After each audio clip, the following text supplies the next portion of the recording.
도시의 한복판, 저녁 시간의 식당. 사람들이 줄을 서서 자리에 앉습니다. 라면 그릇이 놓이고 젓가락이 달그락 부딪힙니다. 국물을 들이키는 소리, 가볍게 놓이는 그릇의 진동. 그 외에는 아무 말도 없습니다. 점원은 짧게 말합니다. 이쪽으로 모시겠습니다. 손님은 고개를 끄덕일 뿐 대답하지 않습니다. 조용합니다. 그런데 그 조용함은 단순히 고요하지 않습니다. 마치 정해진 공기가 흐르는 듯한 질서 있는 침묵입니다. 이것이 일본이 만든 조용한 풍경입니다. 일본 사회는 오랫동안 하나의 원칙 위에서 움직여왔습니다.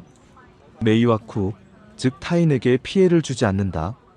이 원칙은 단순한 예절이 아니라 사람과 사람 사이의 공존 방식을 결정짓는 규범이 되었습니다. 그래서 일본의 일상은 소리를 줄이는 방향으로 발전했습니다. 아이들은 어릴 때부터 듣고 자랍니다. 시끄럽게 하면 안 돼. 학교에서, 집에서, 지하철 안에서. 조용함은 언제나 바른 행동으로 가르쳐집니다. 소리 없는 질서는 그 자체로 예의이며 타인을 향한 가장 기본적인 존중입니다. 이 조용함은 사회 전체에 스며 있습니다. 지하철에서는 통화가 금지됩니다. 식당에서는 웃음소리조차 줄어듭니다. 공공장소의 안내방송은 부드럽게 조정되고 자동문이나 엘리베이터의 알림음도 최소화됩니다. 심지어 전자제품조차 이 문화를 반영합니다. 세탁기의 알림음은 짧고 가볍습니다. 전자레인지의 소리도 거슬리지 않도록 설계됩니다. 소음이 아닌 신호만이 남습니다. 일본의 조용함은 기술이 아닌 습관의 결과입니다. 조용히 함으로써 서로의 공간을 지키는 것. 그것이 일본이 택한 사회적 조화의 방식입니다. 하지만 이 침묵은 단순한 평화만을 뜻하지 않습니다. 그 안에는 끝없는 자기 조절이 숨어 있습니다. 말하고 싶어도 참습니다. 의견이 달라도 굳이 말하지 않습니다. 대신 표정과 눈빛, 짧은 숨결로만 의사를 전합니다. 이런 문화는 사회의 질서를 유지하지만 동시에 개인의 내면에 피로를 남깁니다. 심리학자들은 이를 사회적 긴장이라 부릅니다. 조용해야 한다는 압박, 소리를 내면 예의가 없는 사람으로 보일지 모른다는 두려움. 이 긴장은 일본의 침묵을 단단하게 만들지만 그만큼 보이지 않는 피로도 쌓이게 합니다. 도시의 밤길을 걸어보면 이 조용함이 더 크게 느껴집니다. 바람이 전봇대를 스치고 신호등이 깜빡이는 사이 사람들은 헤드폰을 낀 채 아무 말 없이 걷습니다. 누군가는 이렇게 말합니다. 일본의 밤거리는 사람이 아니라 그림자가 걷는 것 같아. 이 말엔 약간의 과장이 있지만 그만큼 이곳의 침묵은 습관을 넘어 정체성이 되었습니다. 소리는 불편함을 의미하고 침묵은 배려를 의미합니다. 말을 줄인다는 건 감정의 표현을 덜어낸다는 뜻이기도 합니다. 그래서 일본의 침묵은 때때로 따뜻한 거리감을 만듭니다.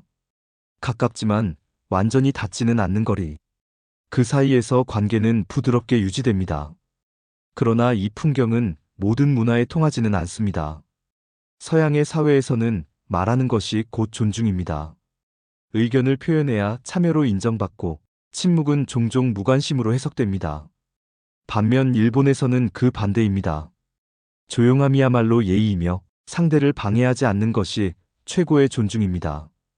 그래서 일본에서의 침묵은 그 자체로 수많은 의미를 담습니다. 부정일 수도 긍정일 수도 있지요. 그 뜻은 말이 아니라 분위기 속에 존재합니다. 이렇듯 일본의 문화는 언어보다 감정의 온도, 말보다 공기의 흐름으로 이루어집니다. 한 조사에 따르면 일본 도심의 평균 소음은 세계 주요 도시보다 낮습니다. 이는 단지 법의 영향만은 아닙니다. 사람들 스스로가 조용히 살고자 노력하기 때문입니다. 한 시민은 이렇게 말했습니다. 우리는 조용한 게 좋습니다. 왜냐면 서로에게 방해가 되지 않으니까요. 또 다른 이는 이렇게 말했습니다. 조용함은 아무 소리가 없는 게 아닙니다. 필요한 소리만 남긴 결과입니다. 이 말은 일본의 침묵을 정확히 표현합니다. 그들은 소리를 잃은 것이 아니라 소리를 선택한 사람들입니다. 하지만 모든 선택에는 어두운 그림자도 있습니다. 조용함 속에 감추어진 외로움. 말을 아끼는 만큼 오해와 착각의 위험도 커집니다. 일본 사회의 고립 문제는 이 조용한 문화와 무관하지 않습니다. 대화를 피하는 습관, 감정을 숨기는 예의. 그 결과 관계는 부드럽지만 얕고 마음은 평화롭지만 외롭습니다. 이 침묵은 분명 아름답습니다.